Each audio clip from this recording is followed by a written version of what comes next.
¿Ustedes alguna vez habían notado cómo nuestra cultura está obsesionada con las métricas? Que todo el tiempo están midiendo de todo. ¿Ustedes han notado eso? Seguidores en redes sociales, títulos académicos, contactos influyentes y marcas personales. Como me contaba un amigo hace poco, si no tienes cierto número de seguidores, ni siquiera van a mirar tu portafolio. No importa tu plataforma, no importa que también sirvas, si no tienes el numerito, no te van a voltear a mirar. Cuando él me dijo eso, él me lo contó porque estábamos hablando de cosas del corazón. Y él quedó aterrado porque en su reflexión él se dio cuenta de que es que vivimos así en todas las áreas de nuestra vida, no solamente para asuntos del trabajo. Esa conversación me hizo pensar en los corintios del siglo I. Corinto era una ciudad donde todo giraba alrededor del sistema educativo greco-romano, porque funcionaba como capital social. Si querías ascender, necesitabas la educación correcta, la retórica perfecta y las conexiones adecuadas. Era una meritocracia feroz, donde tu valor se medía por tu elocuencia, tu estatus y tu capacidad de impresionar. Yo sé que algunos están pensando en Medellín hoy en día, pero esperen, ya vamos a llegar allá, tranquilos. En medio de ese ecosistema, llega Pablo con un mensaje completamente desestabilizador para ellos. Les dijo esto: porque la palabra de la cruz es necedad para los que se pierden, pero para nosotros los salvos es poder de Dios. Poder. La cruz. Para los corintios, como para muchos hoy, eso sonaba absurdo. La cruz era un símbolo de fracaso humillante. ¿Cómo podía ser eso sabiduría o poder? Hoy quiero invitarlos a que exploremos juntos 1 Corintios capítulo 1 versículos 18 al 31. Este texto confronta algunos de nuestros ídolos culturales más profundos. Pablo no solo critica la sabiduría y el poder, nos muestra cómo la cruz opera como un criterio completamente diferente, completamente nuevo, para entender qué significa ser sabio, poderoso y valioso ante los ojos de Dios.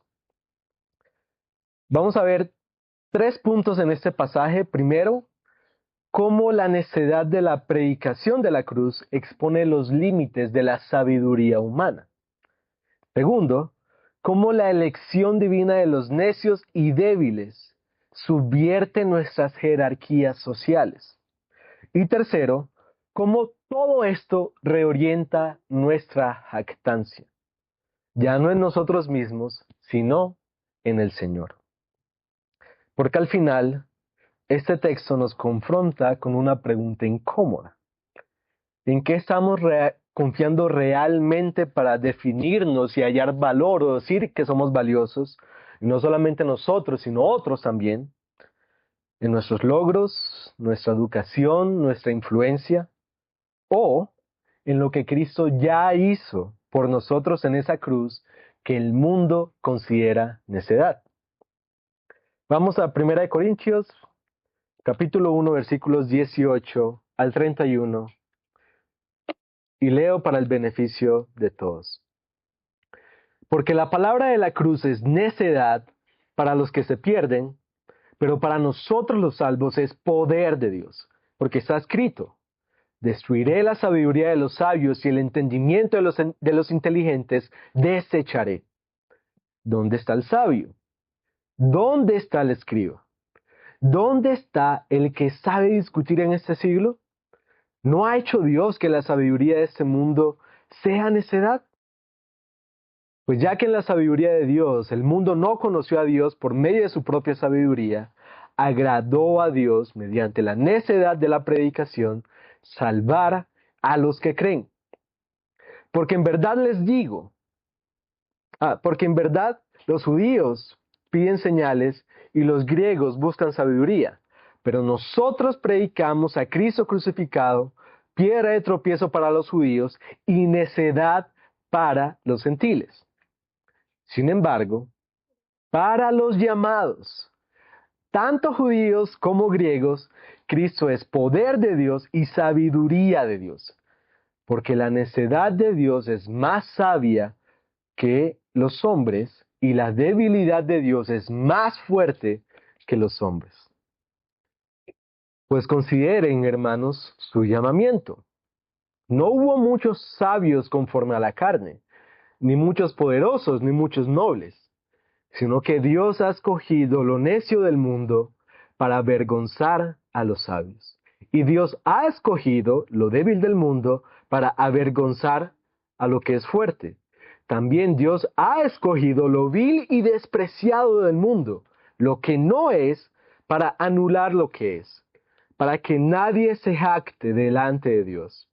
Pero por obra suya están ustedes en Cristo Jesús, el cual se hizo para nosotros sabiduría de Dios y justificación, santificación y redención, para que tal como está escrito, el que se gloríe en el Señor. Padre, te pedimos que nos ayudes a recibir tu palabra con humildad, Señor, y que podamos responder a ella como Pablo termina ese pasaje, gloriándonos y gozándonos en quién eres tú y en lo que tú haces, Señor. Te lo pedimos en el nombre de Jesús. Amén. Comencemos con el primer desafío que nos presenta Pablo. ¿Por qué la sabiduría del mundo no puede llevarnos a conocer verdaderamente a Dios? Y en los versículos 18 al 25, Pablo va a dejar expuestos los límites de la sabiduría humana. Pablo comienza con esta declaración que parte la historia en dos. Porque la palabra de la cruz es necedad para los que se pierden, pero para nosotros los salvos es poder de Dios. Ustedes notan la radicalidad de esa afirmación. Pablo está diciendo que la cruz funciona como un criterio completamente nuevo para conocer, valorar y vivir. Es decir, no es solamente un evento salvífico, sino una nueva manera de conocer, valorar y vivir. La cruz nos enseña a ver esta realidad, este mundo, con ojos completamente nuevos. Para entender por qué eso que él está diciendo allí, por qué eso que él comienza a decir allí es tan escandaloso, necesitamos recordar algunas cositas del contexto de Corinto. Corinto era una sociedad obsesionada con la educación como capital social.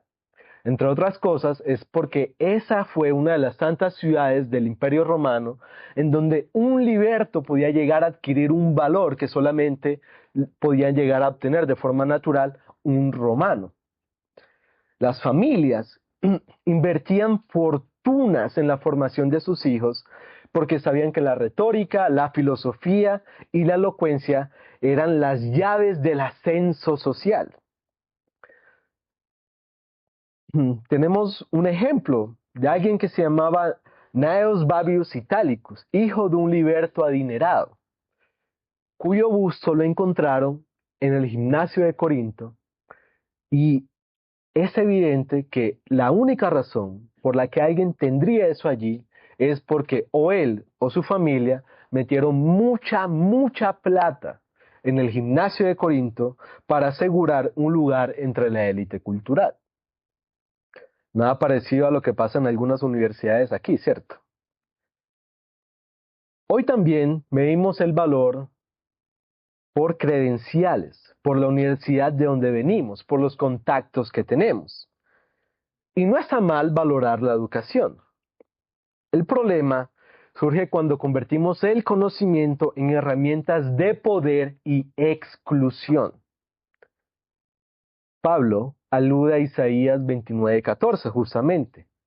y perecerá la sabiduría de los sabios y eclipsaré el entendimiento de los entendidos. Él allí está haciendo algo profético, profético en el sentido de denuncia para todo un pueblo. No está atacando la razón en sí, sino la razón desarraigada de su propósito. La sabiduría que Dios está criticando aquí es la que se usa para la autoexaltación, para crear jerarquías y excluir a las personas. Y entonces viene la pregunta, las preguntas devastadoras del versículo 20. ¿Dónde está el sabio? ¿Dónde está el experto en la ley de Moisés? ¿Dónde está el experto en debates de esta era? Pablo está agrupando a tres figuras: al filósofo, al experto en la ley y al retórico o al debatidor, el experto en debates. ¿Por qué los menciona juntos? ¿Ustedes no les llama la atención por qué esas tres, llamémoslo así, representantes de sabiduría, por qué los junta? Porque ellos representan las tres grandes tradiciones de sabiduría de su época. Y Pablo con eso está diciendo, ninguna de estas puede reclamar el monopolio de la verdadera sabiduría. Para que a ninguno se le ocurriera que de pronto si no era con ese hombre, sí es por aquel. Ninguno de ellos, ningún sabio de este mundo, puede monopolizar la verdadera sabiduría. Esto es importante para nosotros porque vivimos en una época donde nosotros tenemos nuestros propios sabios. Influencers, académicos, expertos, líderes de opinión. Y Pablo no los está descalificando a ninguno de ellos por ignorantes, sino que él está haciendo una pregunta mucho más dura realmente. Y es esta: ¿dónde quedan todos estos sabios cuando Dios actúa de maneras completamente inesperadas? ¿Dónde quedan todos estos sabios de nuestro tiempo cuando según su sabiduría califican a Dios como necio o insensato por las formas en las que Él ha decidido actuar? Y ustedes no crean que yo me estoy refiriendo solamente a noticieros o a gente que no es cristiano.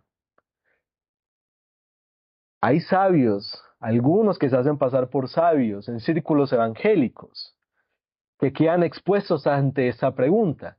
¿Dónde quedas cuando Dios ha decidido actuar de formas que a ti te resultan necias, que te resultan insensatas? ¿Qué haces si ese es el plan del Señor? El versículo 21 es clave en esto. Pues ya que en la sabiduría de Dios el mundo no conoció a Dios por medio de su propia sabiduría, agradó a Dios, mediante la necedad de la predicación, salvar a los que creen. Y aquí es donde Pablo establece ese principio fundamental, de que hay límites inherentes al conocimiento humano. Pablo de ninguna manera está diciendo que la razón es mala. No crean eso, él no está intentando promover un movimiento antiintelectual. Él lo que está señalando es que es insuficiente para las cuestiones más profundas y elevadas de la existencia. La sabiduría humana puede llevarnos hasta cierto punto, pero jamás va a poder atravesar el abismo entre lo finito y lo infinito, entre la criatura y el creador. La sabiduría humana no puede hacer eso. ¿Y cuál es la respuesta de Dios ante los límites del conocimiento humano? La necedad de la predicación. La palabra necedad que se usa acá no significa solamente tontería. Implica algo que parece completamente absurdo desde cierta perspectiva. Para los judíos, un Mesías crucificado era escándalo. Era una vergüenza porque contradecía todas las expectativas mesiánicas de un rey triunfante y gobernante que no se tuerza ante nadie. Para los griegos era necedad, era absurdo, porque ¿qué clase de sabiduría se encuentra en la derrota y en la humillación? Eso es absurdo para un griego. Pero aquí está el giro genial de Pablo. Sin embargo, para los llamados, tanto judíos como griegos, Cristo es poder de Dios y sabiduría de Dios. ¿Ustedes ven lo que Él está haciendo? Él no está cambiando el contenido del mensaje, sino que está reubicando a su audiencia. La misma cruz que parece necedad para unos es sabiduría para otros. ¿Cuál es la diferencia? Que por la gracia de Dios, los que han sido llamados han aprendido una nueva forma de conocer, valorar y ver la vida. Conocer, valorar y vivir la vida según los criterios de la cruz y no según los criterios deformados de los hombres.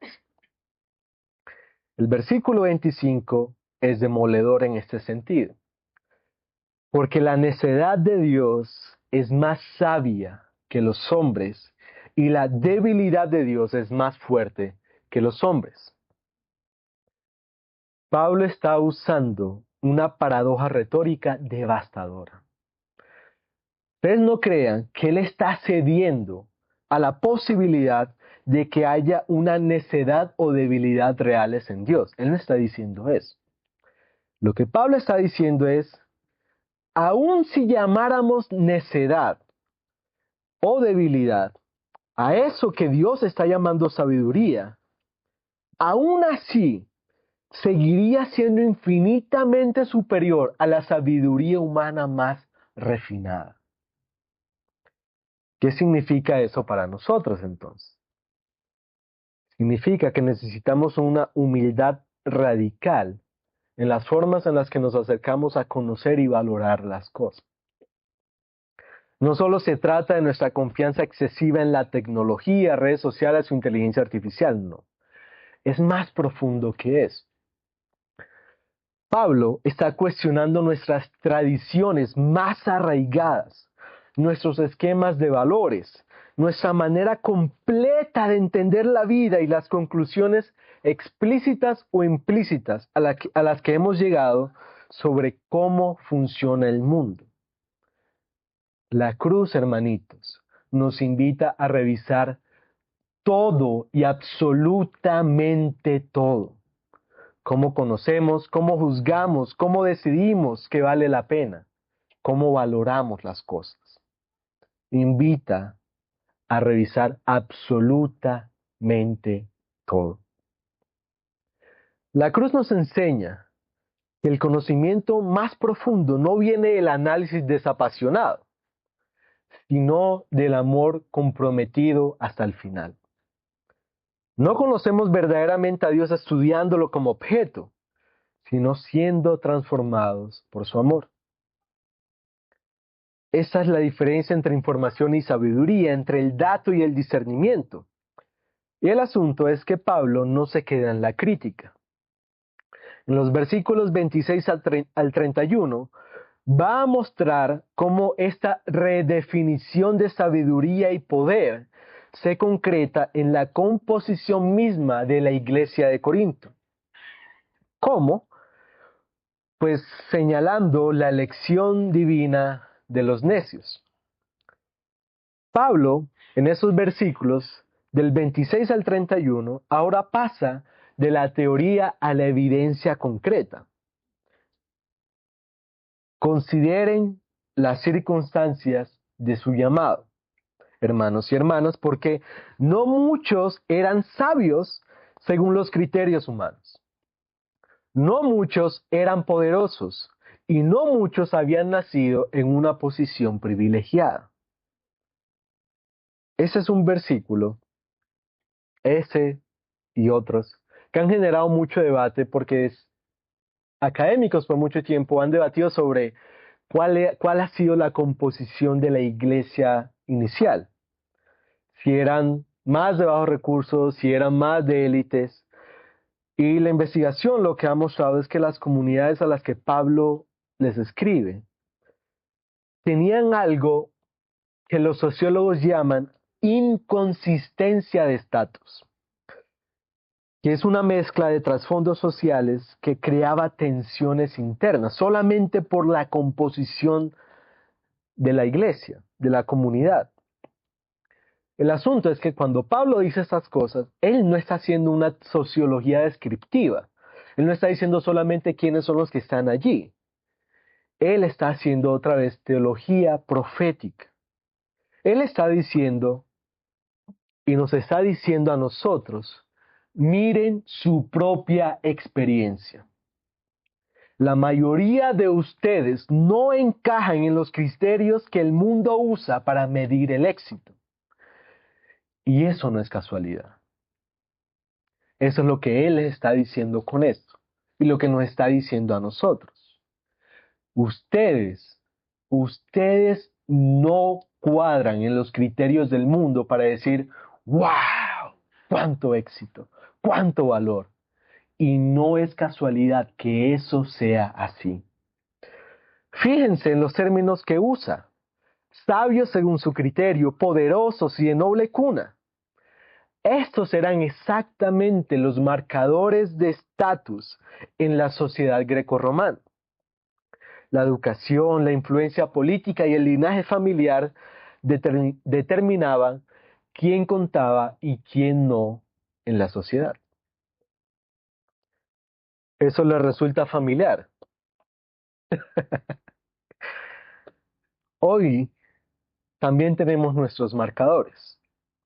El barrio de donde venimos, la universidad donde estudiamos, el acento con el que hablamos, las conexiones que tenemos. Y podemos seguir, ¿cierto? Porque nos encanta crear marcadores como estos. Y Pablo está diciendo algo radical. Dios no juega con esas reglas. Él no funciona con ninguno de esos marcadores que nosotros creamos para excluir a otros, ni para intentar darnos valor a nosotros mismos. Dios no juega con esas reglas. Los versículos 27 y 28 contienen una de las declaraciones más subversivas del Nuevo Testamento. Y escuchen cómo lo he traducido para ustedes. Pero Dios escogió lo que el mundo considera necio para avergonzar a los sabios. Y Dios escogió lo que el mundo considera débil para avergonzar a los fuertes. Y Dios escogió lo insignificante del mundo y lo despreciado. Sí, lo que no es nada, para reducir a la nada lo que es algo. Miren cómo Pablo repite 3 veces, Dios escogió, Dios escogió, Dios escogió. Es un martilleo retórico que afirma la iniciativa de Dios. No es que los débiles se autoseleccionaron, es que Dios los escogió activamente y por una razón súper clara, que Él quería que eso mismo le quedara clara a toda la creación visible e invisible. Y fíjense en la progresión, lo necio, lo débil, lo insignificante, lo despreciado, lo que no es nada. Pablo está escalando hacia un clímax devastador. Y esa última categoría, que literalmente se refiere a las cosas que no son, se refiere a personas que socialmente no cuentan, que son tratadas como si no existieran. Y aquí hay algo que es liberador para nosotros, que necesitamos entender. Dios ya escogió en Cristo. Hermanitos, quédense con eso un momento y dejen que eso se asiente en su corazón y descansen en eso. Dios ya escogió en Cristo. Hay varias razones por las cuales eso resulta liberador para nosotros. en lo que concierne a ese pasaje, es liberador, porque esto significa que no tienes que armarte de criterios para decidir quién merece tu tiempo, tus recursos, tu amor, tu perdón, tu paciencia, tu hospitalidad, tu respeto o tu consideración. Si Dios escogió, tú no necesitas armarte de criterios para decidir eso. No tienes que someter a las personas a pruebas de compatibilidad social, cultural o económica para determinar si son dignas de lo mejor de ti. Porque hermanos, seamos honestos, todo el tiempo estamos midiendo a la gente. Todo el tiempo. Eso es muy triste, pero es la realidad. Todo el tiempo estamos midiendo a la gente. Midiendo si alguien merece nuestro perdón, basándose en qué tan genuino es su arrepentimiento. Midiendo a la gente si alguien merece nuestros recursos según qué tan productivo o agradecido creemos que podrá ser con eso que le vamos a dar. Midiendo si alguien merece nuestro amor según qué tanto nos puede ofrecer de vuelta. Y así una y otra vez según cuál sea su marcador favorito. Sin darnos cuenta, nos convertimos en jueces que determinan quién es digno de la gracia que nosotros merecemos gratuitamente todos los días. ¿Por qué no deberíamos hacer eso? Porque la elección, escuchen esto, porque la elección ya fue hecha por alguien infinitamente más sabio y amoroso que nosotros. Dios miró a esa persona que tú tal vez consideras insignificante, que vale menos que tú, según tus estándares, y dijo, a este yo lo escojo para mi amor, mi perdón, mi gracia y mi reino. ¿Y tú qué haces con eso? Miró a ese que tú podrías catalogar como no tan merecedor de tu esfuerzo y declaró, a esta persona yo la escojo para ser parte de mi familia. ¿Tú qué haces con eso delante del Señor?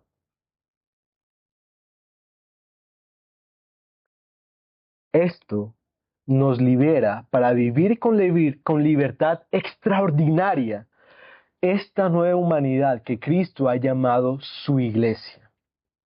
No tenemos que funcionar como porteros de nuestra propia comunidad según nuestros criterios humanos, decidiendo quién entra y quién no a nuestro círculo de gracia. Podemos confiar en la sabiduría y en el amor de Dios y abrazar con gozo a aquellos que Él ya abrazó. Una vez más, como hemos repetido ya tantas veces a lo largo de este poco más de un año, todo esto se resume a un asunto de fe. Vas a confiar en todo lo que Cristo es y hace para que tú puedas vivir con libertad y con gozo todo lo que Él nos ha llamado a vivir en Él, a compartir todo lo que es su vida y la de los demás. ¿Vas a confiar en Él o no? ¿O vas a seguir simplemente funcionando como juez y parte, decidiendo quién merece tu gracia según tus criterios limitados y deformados? ¿Qué vas a hacer? Otra vez, un asunto de gracia. O vas a confiar en Él o vas a confiar en tus criterios limitados y deformados. Estos, los que no son nada, de los que habla Pablo, no son solo una categoría abstracta del primer siglo. Están aquí mismo entre nosotros, esperando que reconozcamos la elección que Dios ya hizo de ellos. Esto tiene una resonancia particular en nuestro contexto. Por supuesto, siendo conscientes del país y de las ciudades de donde venimos, pensemos en las personas en situación de calle, en los desplazados por la violencia, en quienes trabajan en la economía informal, en las comunidades rurales y olvidadas del Estado. Está bien, pensemos en eso. En ellos también hay que pensar. Pero yo quiero ayudarles a ampliar mucho más la mirada.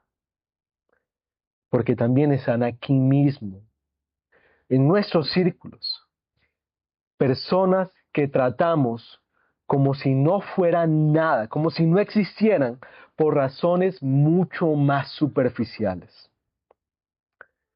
El que no tiene los gustos musicales correctos, el que no habla con el acento apropiado, el que no viste de la manera que a mí me gusta, quien no maneja las referencias culturales que nosotros valoramos, quien no tiene las mismas tradiciones que yo.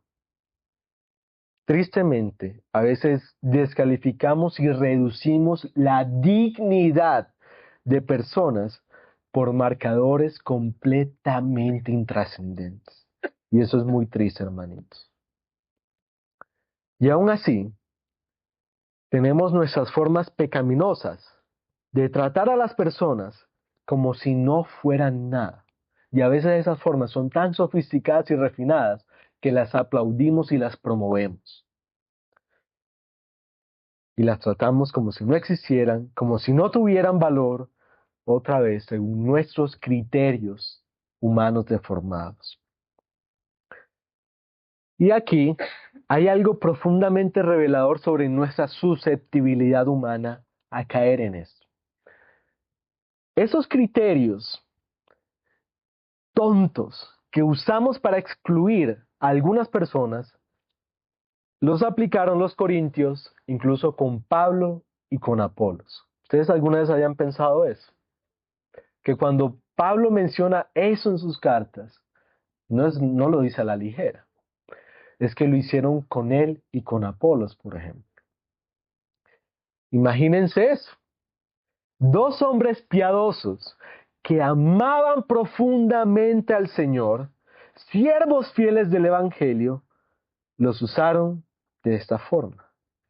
Y nosotros nos atreveríamos a decir hoy que nosotros no haríamos algo así, ¿cierto?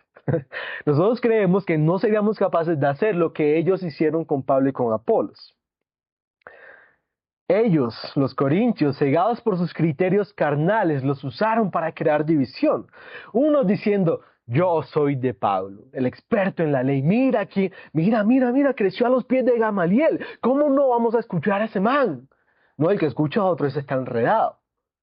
Y luego viene, no, momentico. Yo soy de Apolos. Todo un debatidor elocuente. Es que mira, creció bajo nuestro sistema grecorromano.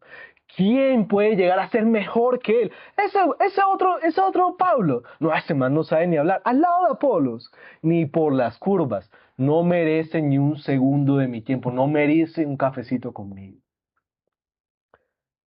Ustedes dirán, exagerado no. Pablo lo denuncia. Lo hicieron con él. Esto muestra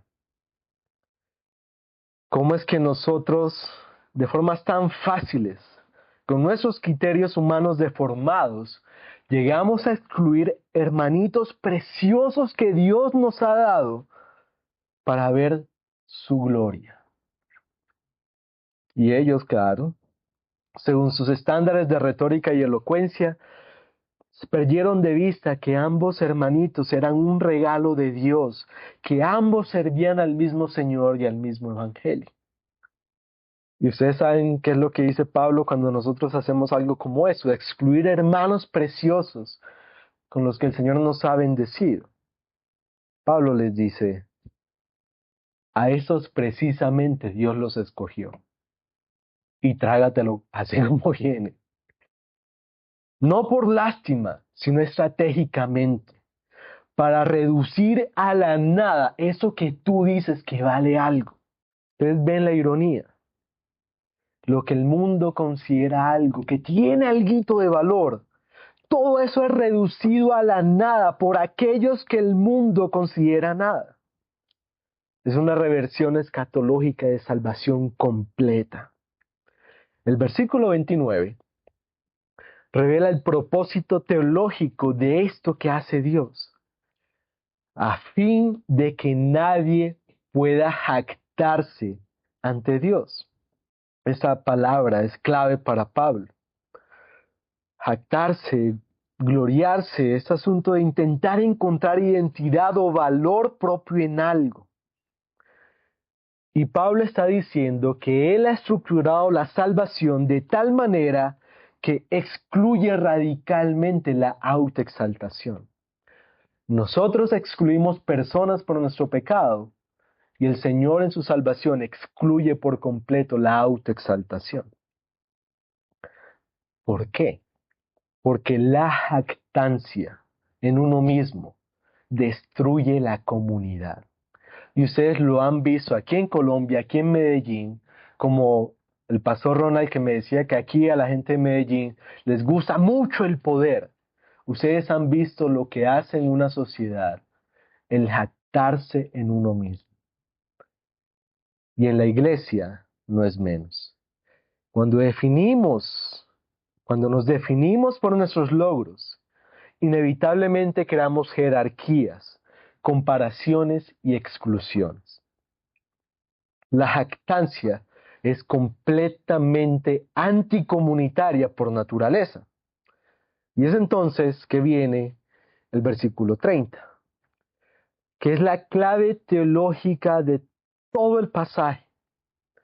Y así como les dije ahorita, que paren un segundo y escucharan con cuidado y descansaran en que Dios ya escogió, les voy a pedir lo mismo ahora. Es un don suyo, es un don de Dios que ustedes estén en Cristo Jesús. Es un don de Dios que ustedes estén en Cristo Jesús, quien se convirtió en sabiduría dada por Dios para nosotros, nuestra justicia, santificación y redención. Es un don de Dios que ustedes estén en Cristo y que Cristo llegue a hacer esto por ustedes. Aquí Pablo redefine completamente la sabiduría. Noten que él no está diciendo solamente que Cristo tiene sabiduría. Él está diciendo, Cristo es la sabiduría de Dios. Y esta sabiduría se manifiesta en justicia. Una justicia no que logramos, sino que recibimos. En una cultura obsesionada con el mérito, Pablo dice, tu estatus ante Dios no depende de tu currículum o tu experiencia.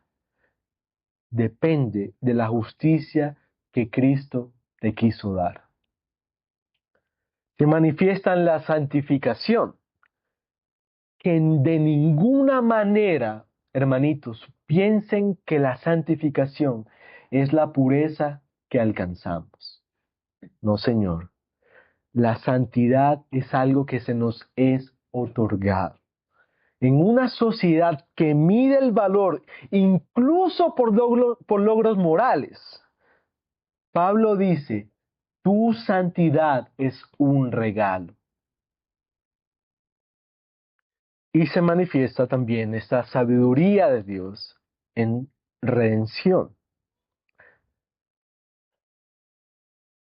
Hay algunas palabras o conceptos que nosotros terminamos domesticando, maquillando y a veces hasta desdibujando para que no nos resulte incómodo lo que eso significa para nosotros.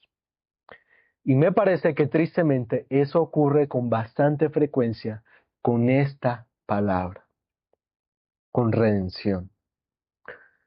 Hermanitos, cuando ustedes escuchen redención, al menos una de las imágenes que debería venir a nuestra cabeza es la de un mercado de esclavos.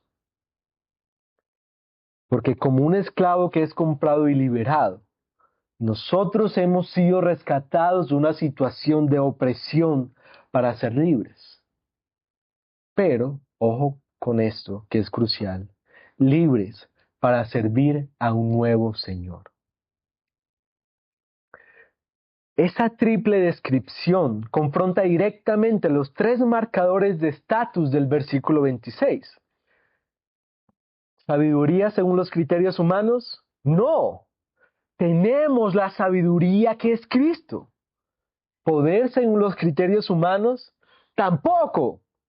tenemos la justicia de Cristo, nobleza o prestigio según los criterios humanos. No, tenemos la santificación y redención de Cristo. El versículo 31 concluye con una cita de Jeremías 9, 23 y 24.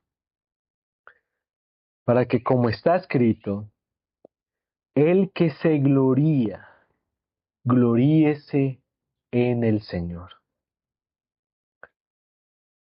Ustedes notan que Pablo no elimina la jactancia o el gloriarse. ¿Ustedes alguna vez habían notado eso? Él no le está diciendo que no lo hagan. No dice no se gloríen, dice gloríense en el lugar correcto. O mejor dicho, en la persona correcta. Hay un lugar legítimo para el gozo, para la celebración y para el reconocimiento. Pero debe ser gloriarse en el Señor, no en nosotros mismos. Eso es liberador porque significa que podemos celebrar, podemos tener alegría y podemos reconocer las buenas cosas que Dios hace a través nuestro. Siempre recordando que el protagonista es Él, no nosotros. Para nosotros esto conecta directamente con nuestra visión como iglesia, ¿cierto? Que somos una familia creada por Dios en Cristo, que vive y refleja el Evangelio de la gracia en cada rincón de la vida. Pero ¿qué pasa cuando permitimos que esas herramientas, que esos marcadores, la educación, el estatus, las conexiones, que todo eso se convierta en medios de autoexaltación, poder y exclusión? ¿Qué pasa? Pues nos privamos de disfrutar todo lo que Cristo es y perdemos la bendición de hermanos con los que Dios está uniendo nuestras vidas, simplemente porque no los podemos capitalizar como capital social. La iglesia debe ser un laboratorio de reconciliación social que da esperanza a toda la humanidad, donde reconocemos que todos estamos aquí en el mismo lugar ante Dios. ¿Cuál es ese lugar? Necesitados de su gracia y recipientes de su misericordia. Todos los que estamos aquí estamos en ese lugar, necesitados de su gracia y recipientes de su misericordia. El valor que le damos a las personas debe reflejar el valor que Dios les da, no nuestros criterios deformados por el mundo. ¿Qué es esto que Pablo nos está poniendo a pensar? No es solo una reflexión teológica sobre la sabiduría y el poder. Esto es un manifiesto contracultural que confronta los ídolos más profundos de nuestra sociedad. Pablo nos ha mostrado que la cruz opera como un criterio completamente distinto sobre cómo conocer, valorar y vivir esta vida. No solo cambia lo que sabemos de la salvación, cambia todo, cómo conocemos, cómo valoramos y cómo nos relacionamos. La cruz nos enseña a ver con ojos completamente nuevos. Esto resulta urgente para nosotros porque vivimos en una sociedad que ha hecho ídolos del credencialismo, de la influencia y del ascenso social. Como los corintios con su sistema educativo, nosotros también medimos por los títulos, conexiones, plataformas digitales, estratos socioeconómicos, y ahí la lista se nos alarga más de lo que desearíamos. Pero gracias a Dios, la cruz desmonta todo eso. No porque la educación sea mala, no porque el éxito sea pecaminoso, sino porque cuando convertimos estas cosas en definidores de identidad y de valor, terminamos creando comunidades excluyentes, donde algunos son alguien y otros son nadie. yo alcanzo a notar al menos 3 desafíos serios para nosotros. El primero es que necesitamos examinar con cuidado nuestros propios ídolos, esos marcadores que usamos todo el tiempo para darnos valor y para excluir a otros. ¿Qué es eso en lo que estamos confiando para definirnos y darnos valor? Que al mismo tiempo los usamos para excusar las formas en las que excluimos. ¿Confiamos en nuestro currículum o en Cristo? ¿En nuestros seguidores o en el Señor? ¿En nuestra tradición o en su historia de gracia? ¿En nuestra berraquera o en su gracia? ¿En qué confiamos? El segundo desafío serio que noto es que necesitamos desarrollar una humildad para acercarnos a conocer y valorar. Reconocer los límites de nuestro conocimiento y de nuestras experiencias. Resistir la tentación de tener respuestas fáciles para problemas súper complejos que vive la gente. Y aprender a decir, no sé, cuando no sabemos. O aprender a decir, hermanito, ¿qué tal si exploramos esto juntos? ¿Qué tal si crecemos en esto juntos? Porque la verdad yo me siento tentado a querer aplastarte a ti con lo que yo sé y con lo que es mi experiencia. Pero ¿qué tal si caminamos juntos en esto? El tercer desafío serio que yo noto aquí es que necesitamos crear espacios de hospitalidad desestratificada, sin marcadores, sin nada que excluya. Espacios donde personas de diferentes barrios, educación, oficio, acentos, trasfondo, gustos y opiniones se sientan genuinamente bienvenidas y amadas. Amadas. No solamente con una sonrisa hipócrita, como bien sabemos hacer a veces con nuestras máscaras, sino genuinamente amadas. No como un proyecto social que uno ve en mucha fundación, sino como una expresión natural del Evangelio. El asunto es que todo eso que Pablo nos ha puesto a pensar no es solo individual, es comunitario. La iglesia está llamada a ser una familia nueva de verdad que da esperanza a toda la humanidad. Un lugar donde los criterios del reino se hacen visibles, donde el que se gloría en el Señor. ¿Cómo se ve esto concretamente entre nosotros? En nuestras relaciones, por ejemplo, ¿qué tal si dejamos esa pregunta de ¿a qué te dedicas para el final? Y comenzamos con una pregunta que se parezca más a ¿cómo está tu corazón? ¿Qué te está dando gozo últimamente? ¿Qué es algo que quisieras celebrar y que no puedes?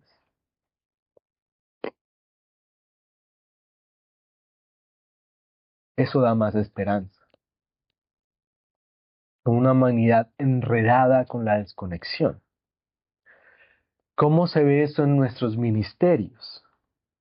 Pues evaluemos nuestros programas, no solo por alcance o números, sino por si huelen a cruz, si sirven a los débiles, si operan con sacrificio, si generan humildad en lugar de aplauso. Que huelan a cruz, hermanitos, no simplemente es que yo he hecho esto por tanto tiempo, yo sé cómo funciona. No, hermanitos.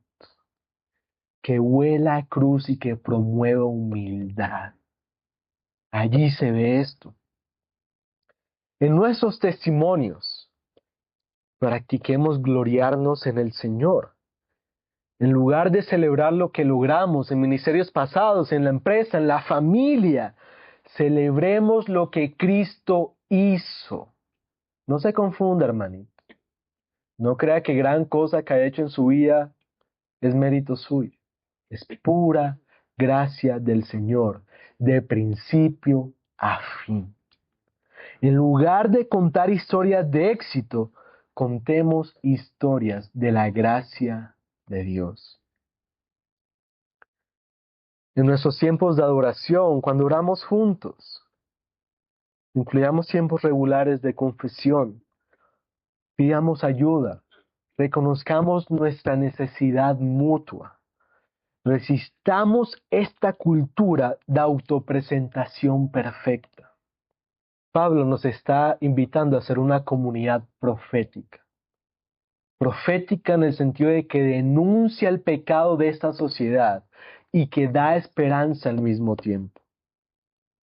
Una comunidad que demuestra que es posible vivir según criterios diferentes, donde la sabiduría se mide por amor, no por cuánto sabes, se mide por amor, donde el poder se mide por servicio y sacrificio por el otro, donde el éxito se mide por fidelidad hasta el final con Dios y con los hermanitos.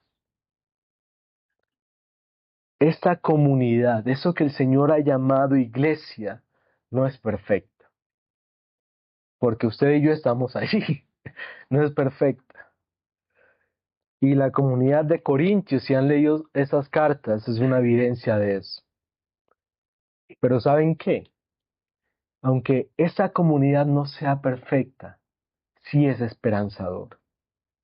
Y ojalá el Rey de la América sea eso para Medellín. Una comunidad que no es perfecta, pero que sí le comunica un montón de esperanza en Cristo a esta ciudad.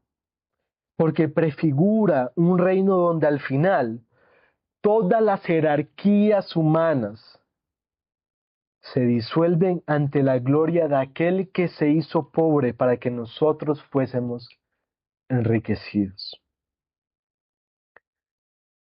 Hermanos, la cruz no es solamente el centro de lo que creemos sobre la salvación, es el criterio de nuestras vidas. Nos enseña una nueva manera de conocer, de valorar y de relacionarnos. En una cultura obsesionada con la autopromoción, la cruz nos libera para celebrar a Cristo. En una sociedad fragmentada por la competencia, la cruz nos reúne en humildad.